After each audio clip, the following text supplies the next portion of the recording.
उत्तराखंड के कोटद्वार में बाबा शब्द को लेकर हंगामा हो गया। यहाँ कपड़े की एक दुकान के नाम में बाबा शब्द शामिल था और दुकान के मालिक मुस्लिम थे।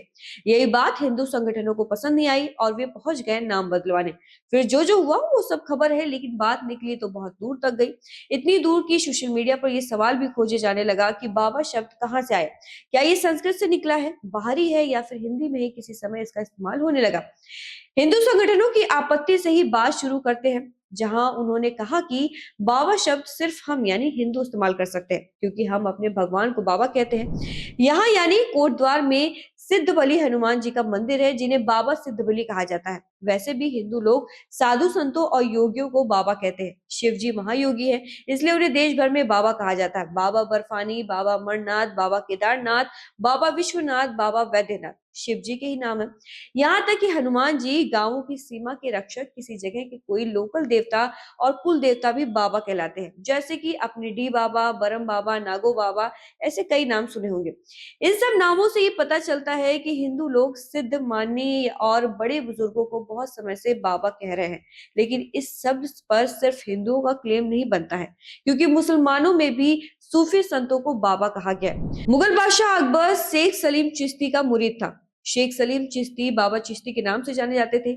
उनकी ही दुआ से अकबर के घर सलीम पैदा हुआ, इसलिए अकबर सलीम को शेखू बाबा पुकारता था। अब इसी इतिहास के सहारे चले तो सामने आता है कि बाबा असल में फारसी मूल का शब्द है, जिसका प्रयोग वेस्ट और साउथ एशिया में सबसे पहले शुरू हुआ। लेकिन इसका मूल बाल्कन क्षेत्र में था, जिसका Macedonia, Romania, Serbia, Slovenia, Greece और तुर्की में भी आता है। बाबा को आम बोलचाल में इस्तेमाल करना इतना आसान था कि अफ्रीकी कल्चर में भी ये शब्द इसी तरीके से, इसी रूप में ही और इसी अर्थ में शामिल है। भाषा के जानकार कहते हैं कि बाबा उन पहले शब्दों में से है जिसे घुटवन चलने वाले बच्चे सबसे पहले बोलते हैं। आपने बच्चों को ब, बा, बे, बू कहते सुना होगा, यानी वो माँ या पापा से पहले बाबा बोलना सीख जाते हैं।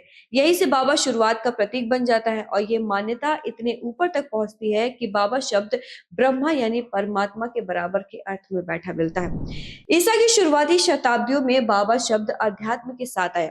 आज को जो इजराइल यहूदियों के लिए जाना जाता है, वहां उनसे भी पहले सामरी कल्चर के मानने वाले लोग थे, जो यहूदियों से भी पुराने थे। सामरी परंपरा के महान धार्मिक नेता का नाम ही बाबा रब्बा था। उनका टाइम पीरियड तीसरी चौथी शताब्दी ईस्वी का मिलता है। इतिहास लेखकों ने उन्हें द ग्रेट फादर कहा है, यानी बाबा यहाँ एक पद भी था, सिर्फ नाम नहीं। इस्लाम की बात होती है तो बाबा आदम का नाम भी आता है, जहाँ इस्लाम ये कहता है कि दुनिया की शुरुआत ही आदम से हुई। इस लिहाज से इस्लाम अपने बुजुर्ग को बाबा ही कहता है। इसी तरह फारसी का ये शब्द अरबी परंपरा में भी इस्तेमाल होता है। ईरान, अरब, तुर्क का लंबा सफर करते हुए बाबा शब्द की एंट्री 11वीं-12वीं शताब्दी में सूफी संत परंपरा के साथ हिंदुस्तान की सीमा में हुई।